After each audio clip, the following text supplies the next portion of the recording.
It was a decade of baby boomers, burning desires, and rock and roll, an era that defined a generation. Television became the exciting new way to sell the American dream for both advertisers and politicians. Cat doesn't have a mink coat. This is the story of how we were shaped. David Halberstad's The 50s, next on the History Channel.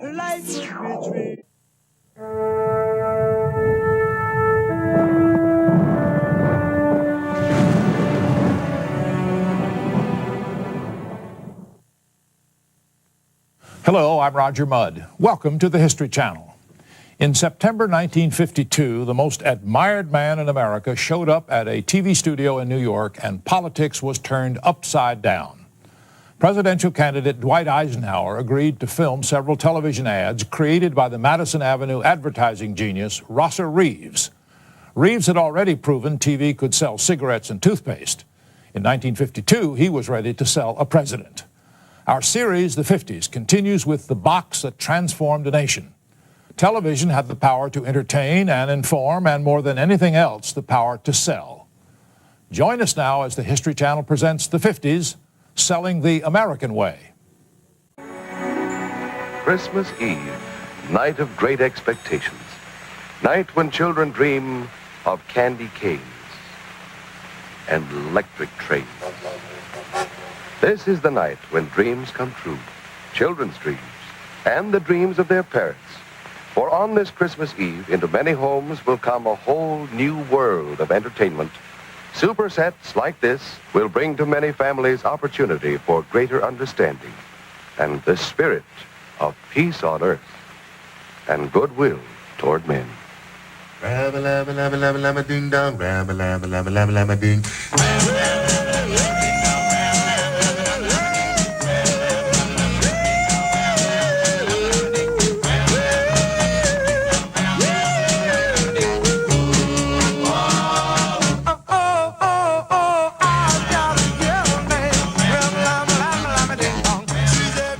The 50s was the era when television was born.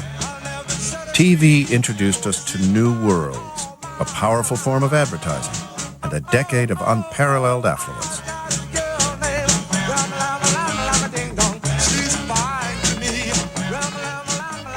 In the 50s, Americans learned new ways of buying and selling products, politicians, even foreign policy.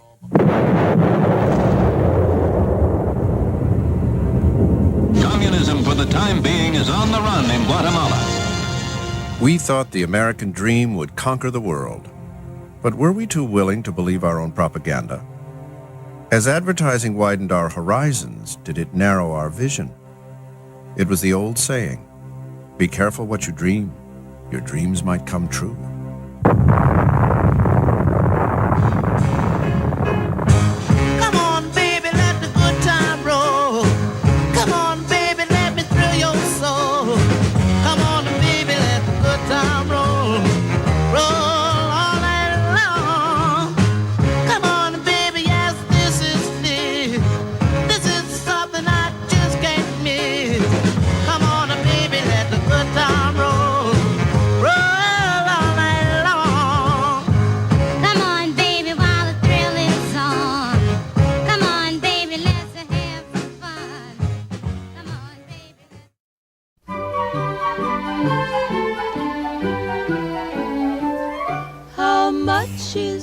Doggy in the window, the one with the waggly tail. How much? In the early 50s, Americans lived in the richest nation on earth. With 6% of the world's population, the U.S. was producing half of the world's goods. Yet Americans felt poor and were afraid to spend the money to buy the products they were making. It was the fear of return to the 1930s. It was the residual fear of the Great Depression. That fear still existed very strongly in the post-war years and into the 50s. The power of positive thinking helped shake the old fears. Next to the Bible, it was America's best-selling book from 1952 to 1955. Its author, the Reverend Norman Vincent Peale, was a kind of prophet of profitability who helped Americans see the virtue of money. His book offered a simple self-help guide to selling. Faith in God can make you rich.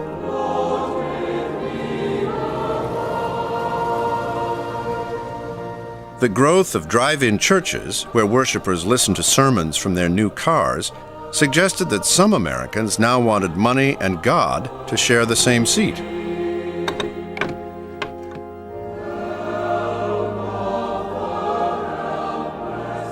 For the first time, the words, "In God We Trust," appeared on the American dollar bill.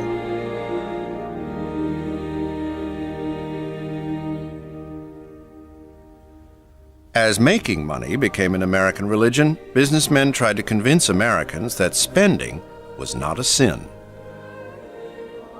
I think one of the things that happens in the early 50s is that the country is in some kind of major social, cultural, almost psychological conflict.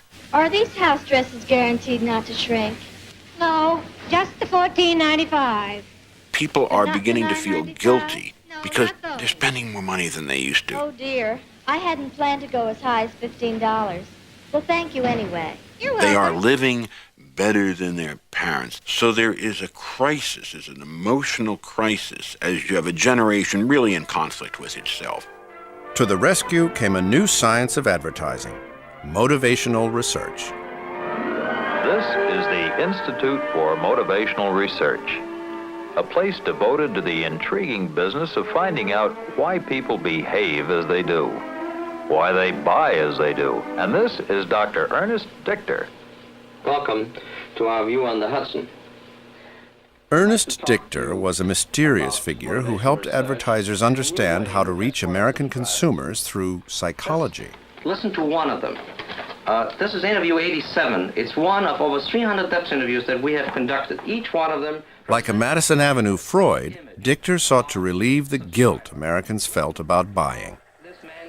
He starts telling advertisers how to build in to their slogan the idea that you are getting what you deserve. You've earned the right to have this. The early Cadillac commercials, you've earned the right to sit behind the wheel of a Cadillac, right through to the McDonald's. You deserve a break today.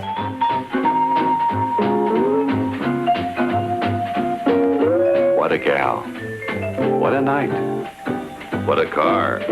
Dichter's notion was to use Freudian precepts to loosen people's reluctance to spend by showing them all sorts of needs that these products in fact fulfilled. Maidenform understood the foundations of the new idea.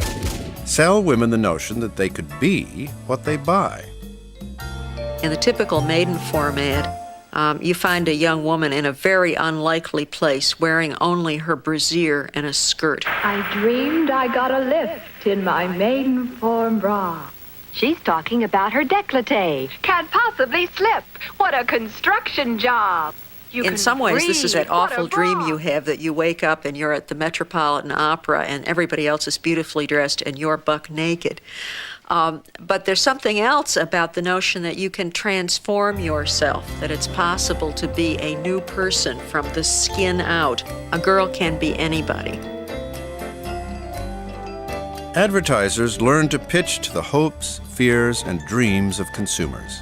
Now they look to a machine to manufacture them.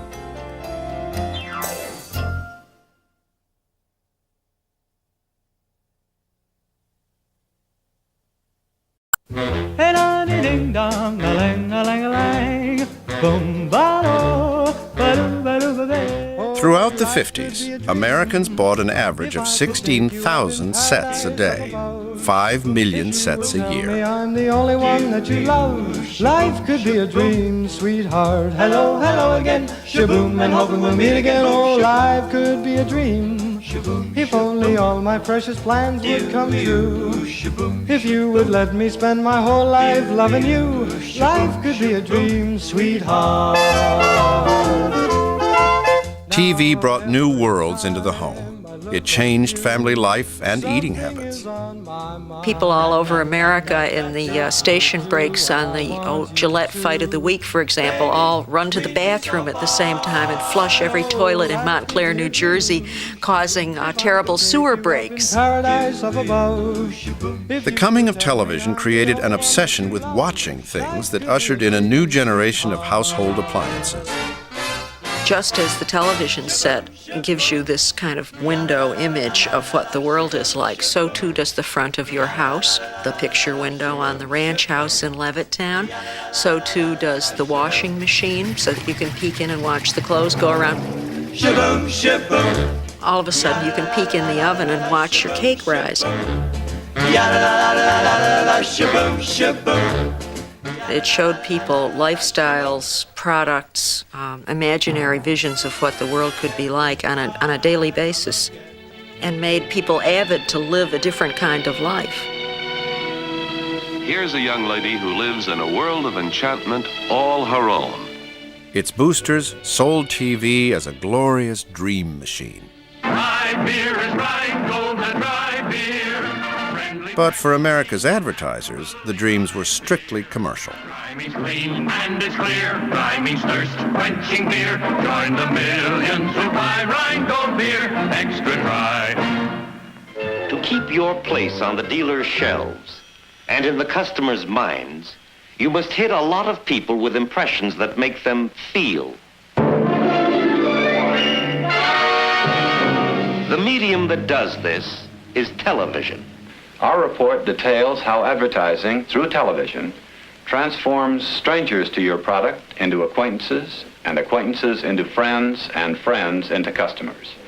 You could almost say, as a result, that television puts into every living room a selling machine. Weed the garden, cut the grass, paint the window, fix the glass, trim the shrubbery, grind the axe. But take it easy, dear. Relax.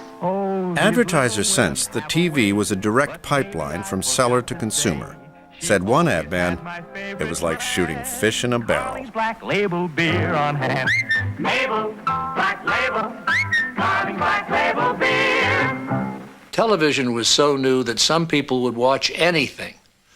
That one of our executives at NBC said if he could only get it on the air, the most successful program we could ever show would be a green baize table and a hand rolling a pair of dice over and over and over. People would watch and bet on that. Brush, brush, here's the new iPan. With the friend tastes good like a cigarette chew. Real green, a little dab will do ya. Use more, only if you dare. But watch out, the gals will all pursue ya. They'll love to get their fingers in your hair. The early TV ads were primitive, but they packed an unexpected wallop. I had the responsibility for bringing the Green Giant to television.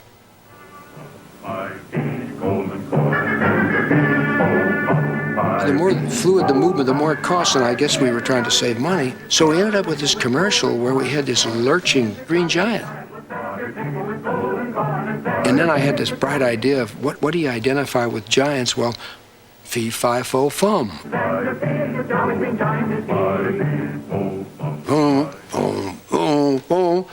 And it went on the air once, and the phones rang off the hook at Green Giant in LeSueur, Minnesota, with mothers saying, get him off, he's scaring my kids, don't ever show him again. In 1949, TV advertisers spent $12 million on television. By 1955, it was over $1 billion, and CBS had become the largest advertising medium in the world. The ads seemed to be working, as American consumers fueled an economic boom and felt better and better about wanting more and more.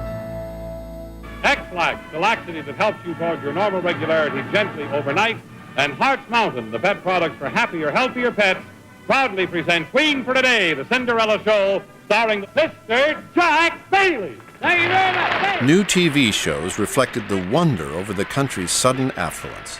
In America, anyone could be queen for a day. What would you like as the Queen for a day? I would like to have a vacation, which I haven't had, because I had two handicapped sons. Queen for a Day offered cash and appliances to the woman who had suffered the most. Quite a while. How can we help John? Well, he needs a wheelchair and he needs a special bike for exercising. The volume of the studio applause determined the winner. Number 1. The deeper the misfortune, the bigger the payoff. Number 4. Number 1. Number 1 is Mrs. Viva Burt. I found you Queen Viva. Queen for a day. Queen Viva Burt.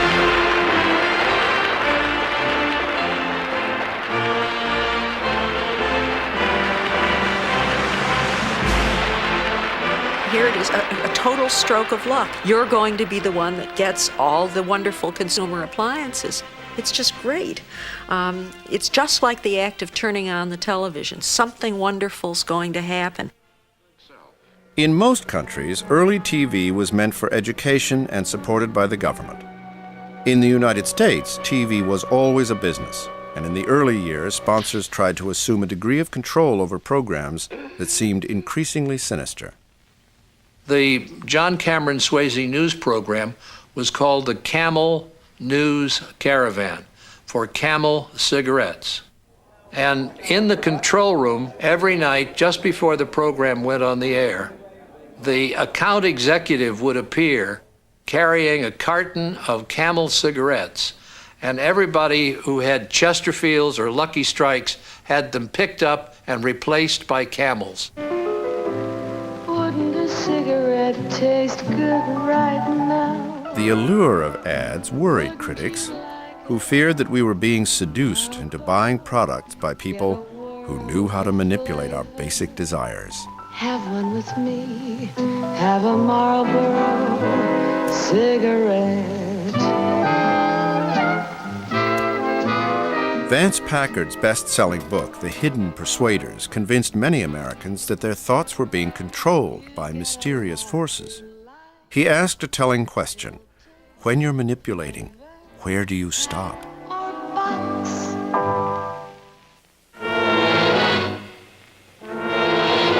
You've got no right to be in this house. I'm going to give you just 10 seconds to get out of here. Daddy? It's true, Daddy. I did volunteer for farm work. Linda, why? The party convinced me that I should free myself of the lingering bourgeois influence of family life. I am ready. In the midst of the Cold War, Americans were terrified that they might fall victim to the brainwashing experiments of the communists. During the Korean War, tales of hypnotized American prisoners seemed to be proof that the human mind could be reprogrammed by outside forces.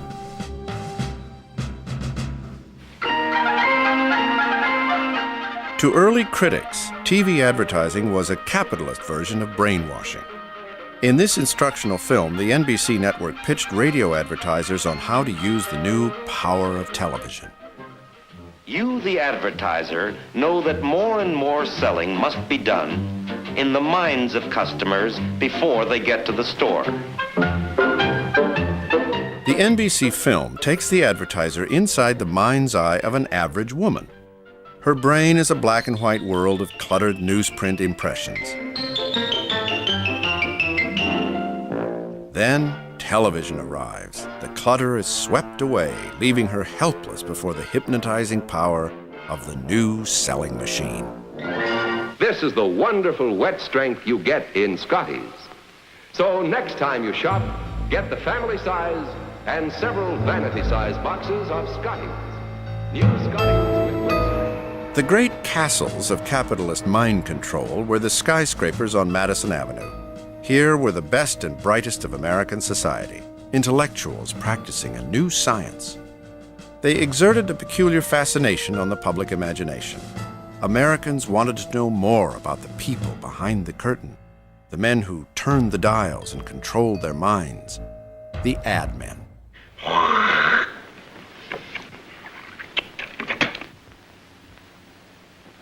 Mr. Victor, Mr. Norman, you've just seen me do a disgusting thing.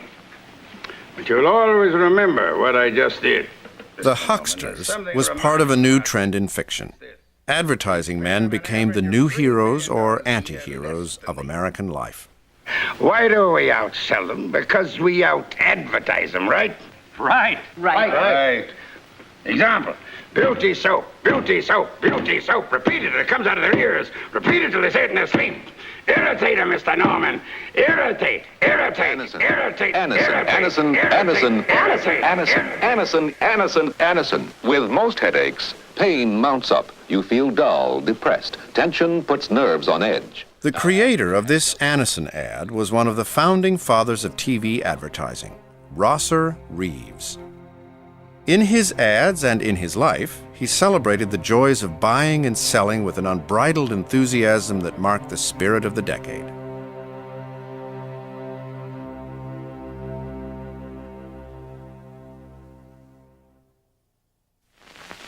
Who is the man behind the sandpaper mask? It's triple threat man Frank Gifford. Backfield. The motto of Rosser Reeves was, show the product, keep the message simple, get the viewer's attention. Then take your razor and He was a man who never overestimated the intelligence of ordinary people. He liked to hit you like a jackhammer with repetition and repetition and repetition. To relieve pain fast, help overcome depression fast, relax tension fast. For incredibly fast relief, or fast relief. It was probably the most hated ad in the early history of advertising, and it was stunningly successful. I think it tripled the Anacin business in an 18-month period or something like that. It was really quite remarkable. So he was a primitive.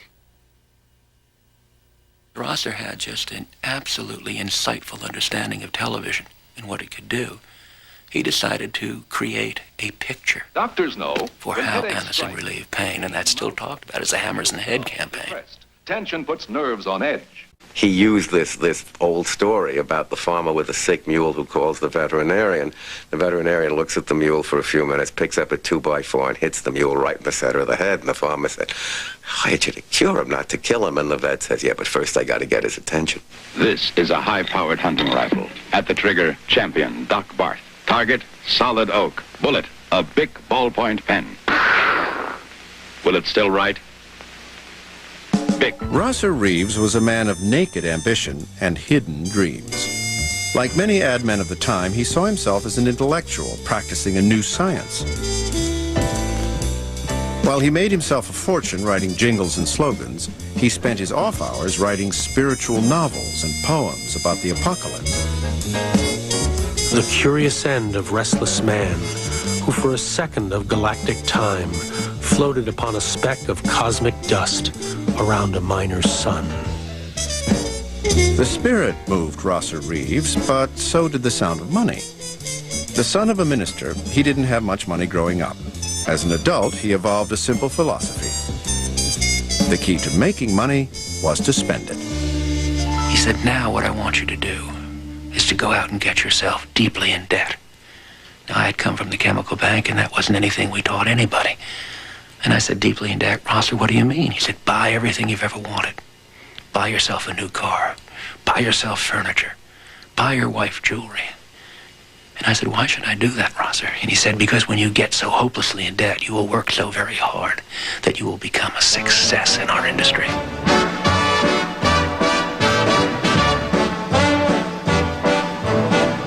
I know I'd go from rags to riches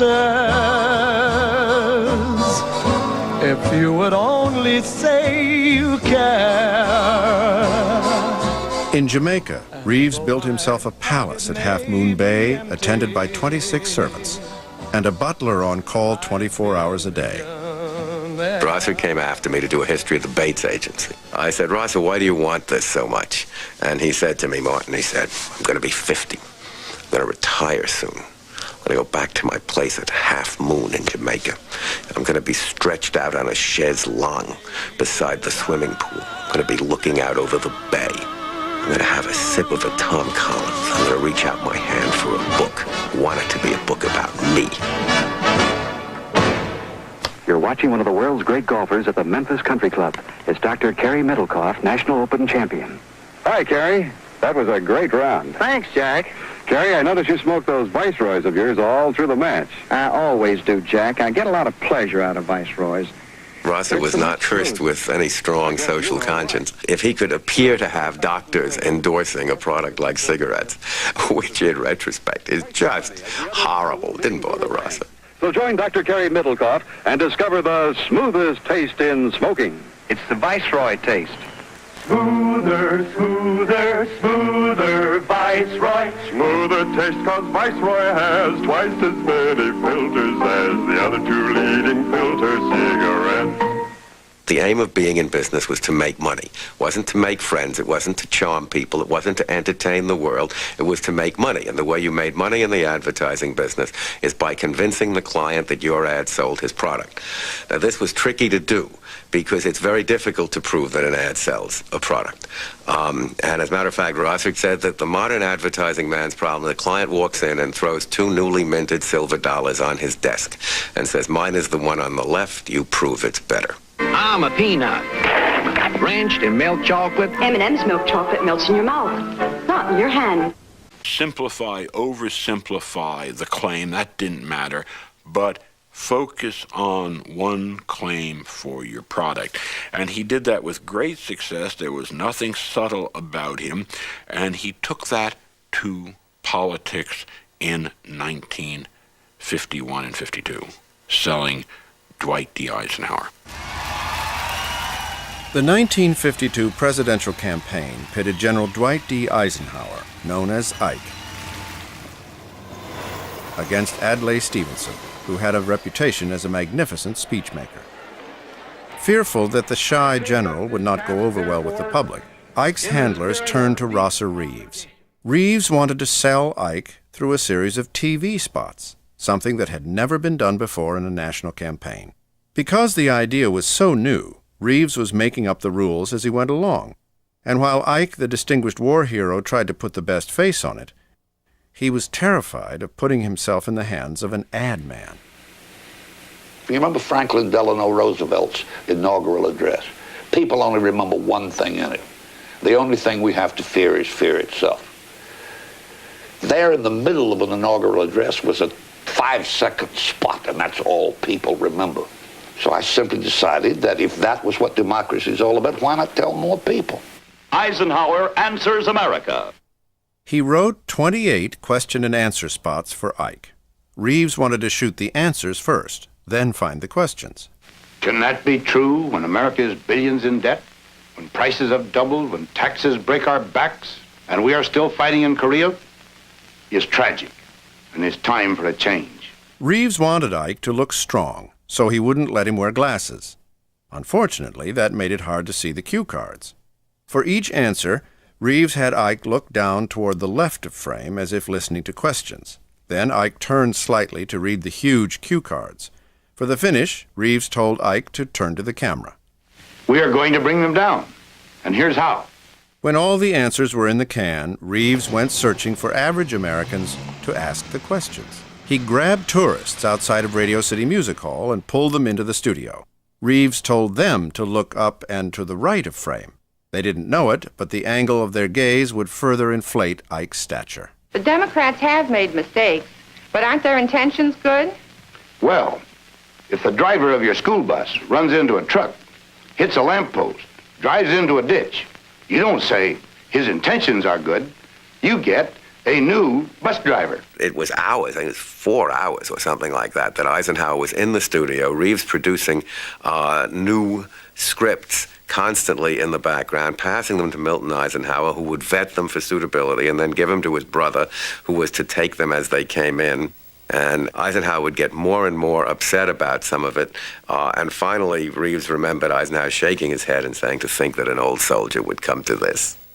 While the old general was selling himself like aspirin, his running mate, Richard Nixon, was accused of selling out to a Republican slush fund. Ladies and gentlemen, Senator Richard Nixon. My fellow Americans, I come before you tonight as a candidate for the vice presidency and as a man whose honesty and integrity has been questioned. I am going at this time to give to this television audience a complete financial history. Everything I've earned, everything I've spent, everything I owe.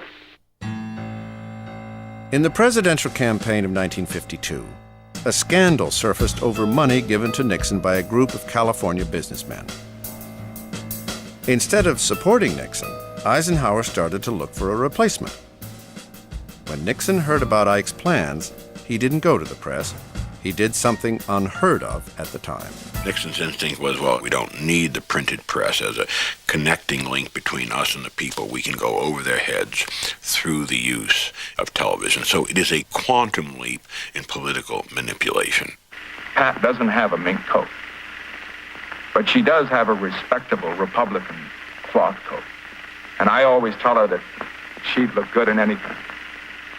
Nixon's wife, Pat, was mortified by the way her husband revealed their financial situation. But the presentation convinced millions of Americans that Pat and Dick were a typical American couple just like them.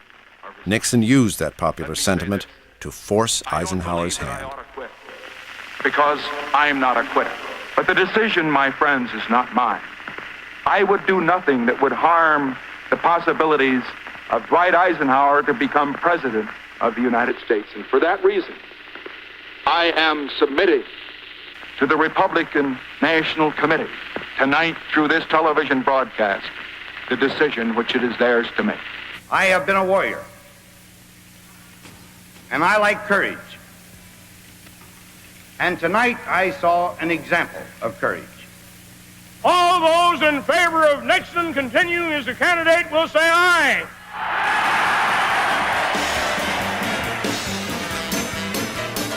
Popular opinion forced Ike to embrace Nixon, but despite Ike's public displays, he never trusted Nixon again. And Nixon never forgave Ike for his lack of support. The two men virtually hated each other. But to the television watchers of America, they looked unified, a Republican dream team. The great winner was television, which became mandatory from then on when they went out campaigning. If the print press wasn't there to cover them and ready to get in the buses, Nixon's instinct was, well, let's go anyway, screw them. We don't need them anymore, because that's where the political arena was now increasingly going to be focused. Nixon's speech also conveyed a more subtle message. Maybe it was time that average Americans shouldn't have to feel so guilty about a few frills, or, in Nixon's case, a gift of a little dog named Checkers. You know, the kids, like all kids, love the dog. And I just want to say this right now, that regardless of what they say about it, we're going to keep it. How much is that doggy in the window? The one with the waggly tail. Between Eisenhower's ads and Nixon's performance, TV helped push the Republicans to a landslide victory.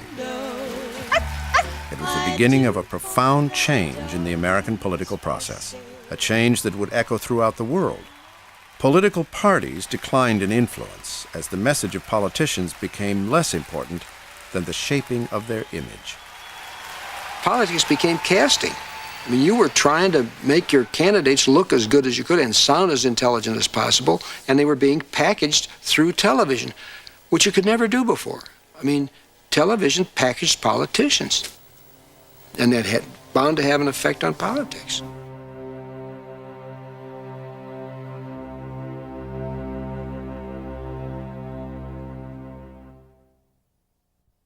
(9:30) in Lima, Peru, and time for Coca-Cola's popular radio show.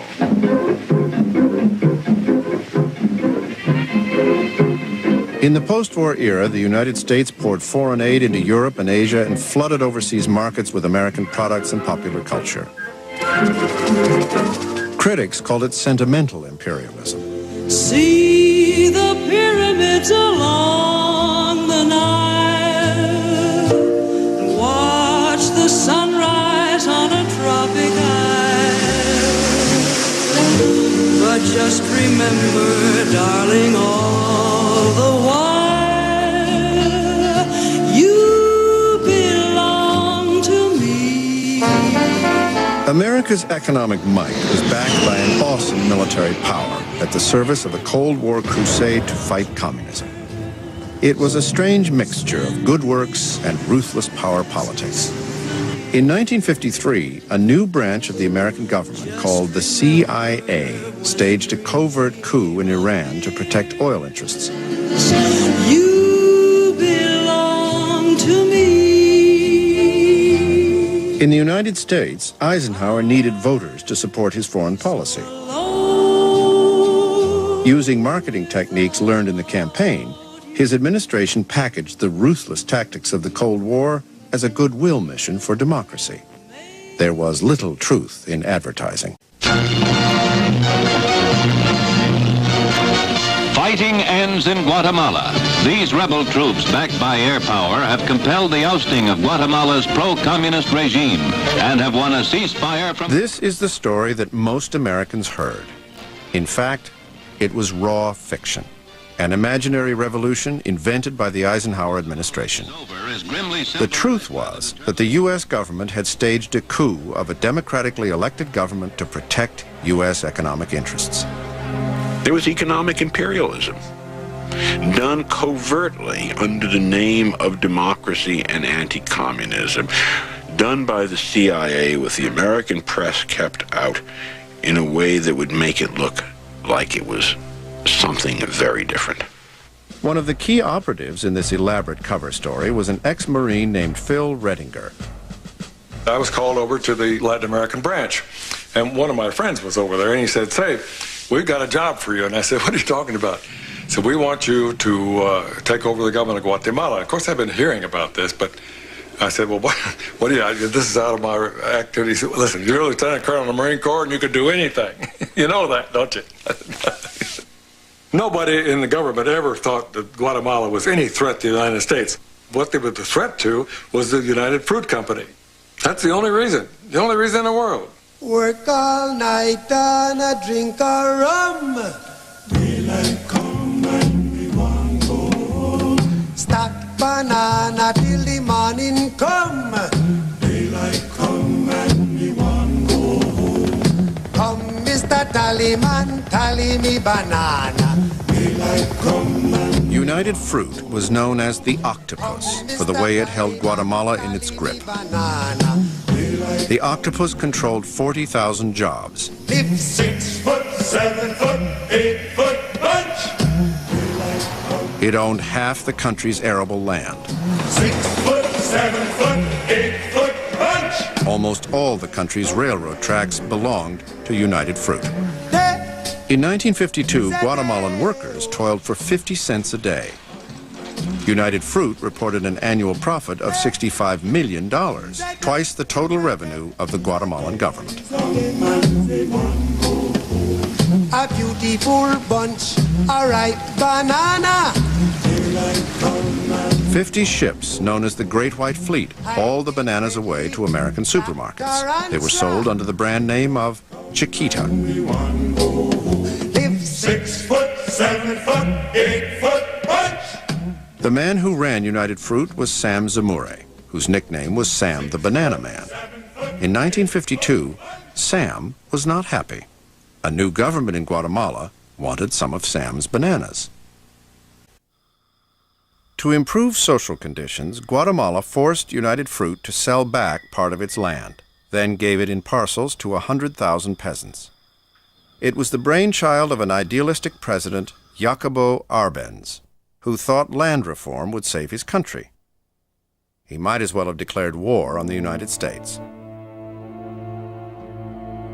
In the Eisenhower administration, the Secretary and Undersecretary of State, the head of the CIA, and the UN ambassador all had ties to the United Fruit Company. The Secretary of State, John Foster Dulles, was a fanatical anti-communist who saw the Cold War as a biblical struggle between good and evil. Foster's brother, Allen Dulles, ran the CIA. It was a very convenient relationship, avoiding unnecessary debates about policy. Foster Dulles, with his own sort of Presbyterian belief in the rectitude of himself and the United States, and our way was the best, and his brother Allen Dulles, infinitely more likable, more charming, more graceful, a great flirt. He loved the parties, and it seemed to be a reassurance when he was there the right kind of people were doing it, and they weren't going to do anything that the good people of America didn't approve of. In the matter of Guatemala, the Dulles brothers hatched a plan to topple the Arbenz government while creating a cover story to hide American involvement. What the Eisenhower administration wanted, if at all possible, was to pretend that it was the Guatemalan themselves who had done it. It's so good for propaganda. The Guatemalan people rising up against the communist tyranny. Where is the communist tyranny if the United States has to invade to overthrow Arbenz? It's much better if it is the Guatemalan people. To create the illusion of a popular uprising against Arbenz, the CIA needed to find someone to lead the newly invented rebellion. The man they cast in the role was Castillo Armas. I looked at this guy, this little guy, kind of nervous little fellow, and I told him, "Is that the guy?" And he said, "Yes, that's him. We're going to make him president of Guatemala." I said, "Oh my God, come on now, this is ridiculous. We're going to spend all this money to put this guy as president of Guatemala?" What we had, he was the only guy we had. With a leader in place, it was up to Rettinger to train the rebel army. The troops mustered on a United Fruit plantation. The force that went into Guatemala to take over was a very, very small force. It wasn't more than 20 or 30 people. I had to help train these guys. Of course, we armed them, and we took them out on the firing range and did that. Very, very primitive training. It wasn't anything fancy at all. What we tried to do more than anything else is imbue them with the idea of taking over their country. And some of them were pretty excited about it. And some of them were not too excited about it at all. They didn't want to get shot. While field agents set about scripting the revolution, Allen Dulles worried about the American press coverage. He wanted good reviews and no mention of any American role. Luckily for Dulles, United Fruit had been hard at work spinning the story. United Fruit hired Ed Bernays, a public relations expert, to sell the American public on the dangers of communism in Guatemala. Bernays put together expensive junkets for the reporters. You script the tour. You invite in a dozen reporters, people with not much connection, not much knowledge, no knowledge of the language or the background. And you go here, you see the good works. Here's the hospital we do.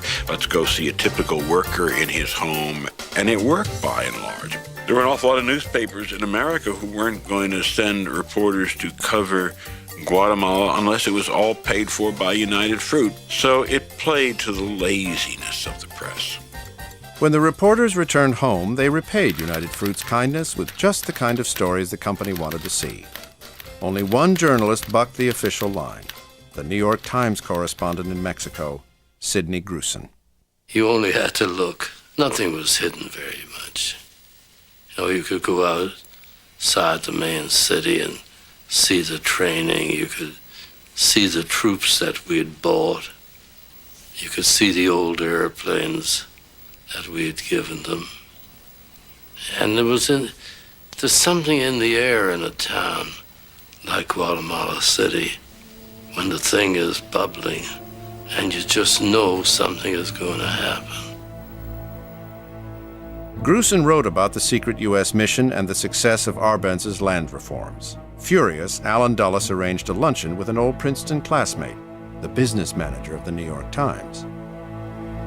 Julius Ox Adler goes down to see Allen Dulles, and Allen Dulles convinces him, and it doesn't take much convincing, that Sidney Grusin is something of a security risk and should be kept out of Guatemala at this critical time when the coup is about to happen. I think they either hinted or said outright that they thought I was a communist sympathizer, if not a communist. Taking the CIA at its word, the New York Times cabled Grusin and ordered him to cover the Guatemala story from Mexico City. The quiet, covert assault by the head of the CIA upon the reputation and credibility of an excellent reporter, and the knowledge eventually that it had been a red herring, that Grusin had been red-baited. meant that it would be less likely to be successful in the future. John Kennedy once tried to ice me out of Vietnam, and the Times had been inoculated and wouldn't do it. I mean, Sidney got moved out of a story as I did not get moved out of a story 8 or 9 years later. On June 15, 1954, Eisenhower gave the Dulles brothers the go-ahead for the coup. 3 days later, the CIA brought Castillo Armas to the staging area. We took him out to where the troops were, and I said, now here they are, you lead them up there.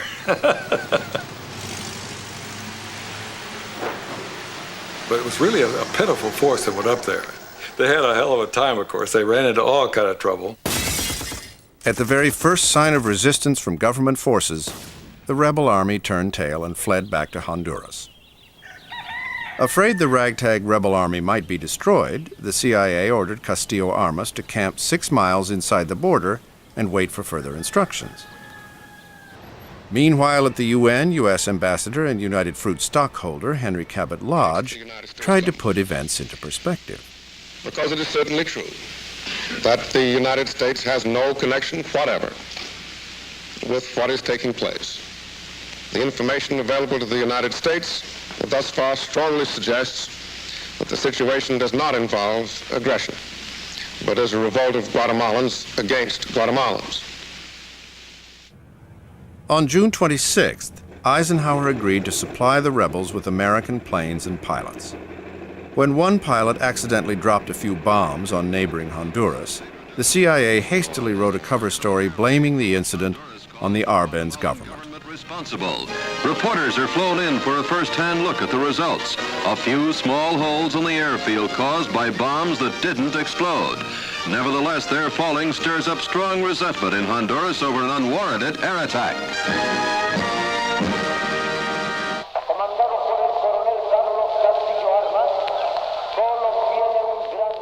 In the capital city, the CIA broadcast a fictional account of the rebel advance. While the American embassy played battle sounds from huge speakers on its roof, American planes swooped past the National Palace.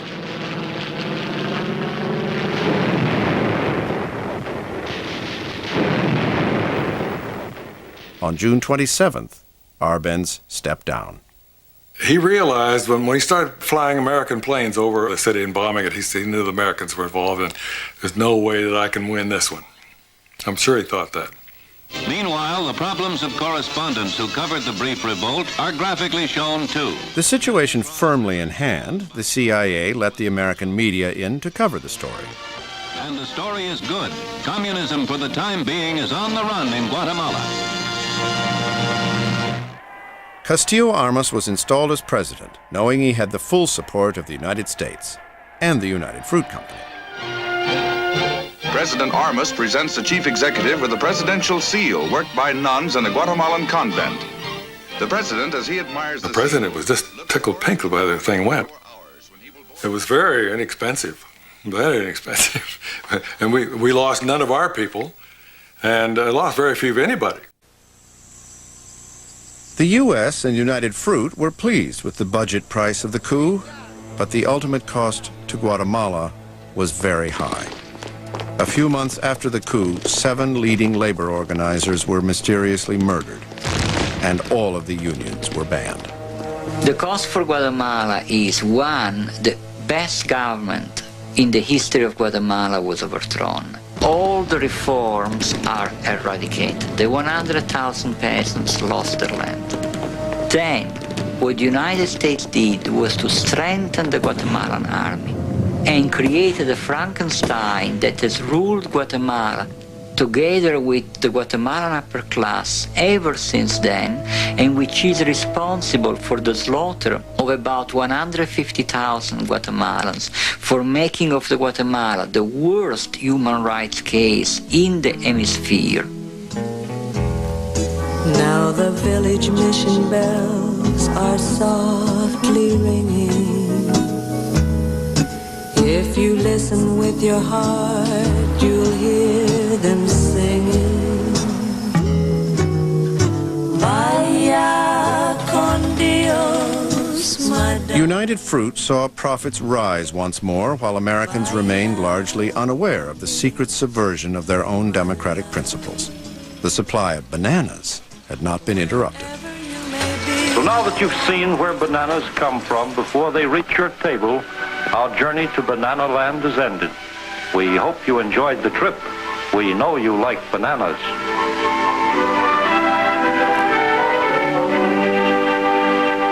Our sins were that we crushed a very small country. And in so doing, we learned bad lessons which would come back to haunt us in some ways in Cuba, and I think in Vietnam as well.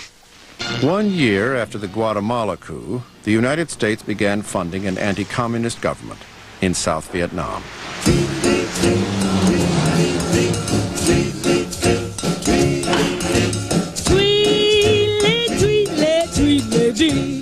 Back home, few Americans paid attention to Guatemala or Vietnam. There were other things to occupy their minds. Jiminy crickets, Jiminy Jack, you make my heart go clickety-clack.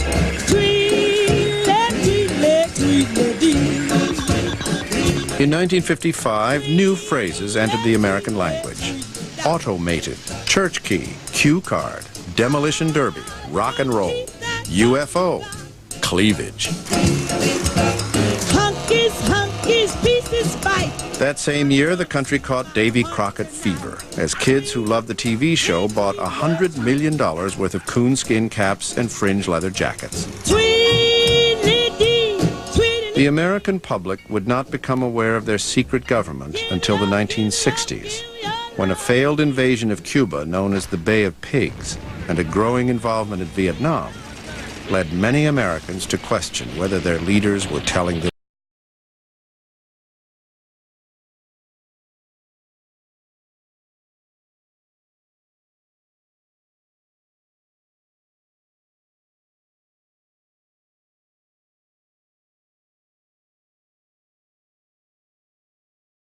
It would be television, the very medium that made its mark as a selling machine that would bring the horror of war into American living rooms.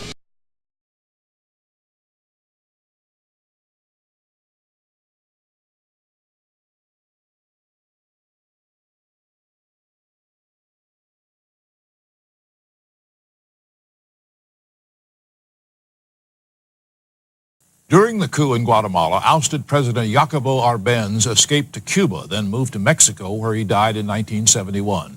His body was finally returned home in 1995, when Arbenz was reburied with full military honors.